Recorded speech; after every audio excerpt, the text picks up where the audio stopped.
ছাদ বাগানে বরবটির আবাদ করা হয়েছিল।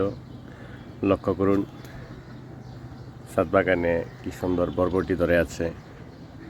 চাইলে আপনারাও ছাদ বাগানে করতে পারেন এভাবে বরবটির আবাদ। নেট দিয়ে মাচার মতো করে দেওয়া হয়েছে, আর সেখানে এই যে পাশে করলাও ধরে আছে। তো চাইলে এইভাবে আপনারা বরবটির আবাদ করতে পারেন। লক্ষ্য করুন, এখানেও কিছু বরবটি গাছ আছে। মাশাআল্লাহ, কি সুন্দর বরবটি ধরে আছে। এই যে বরবটি গাছ, এই যে আরো কিছু বরবটি গাছ আপনাদেরকে দেখাই। তো চাইলে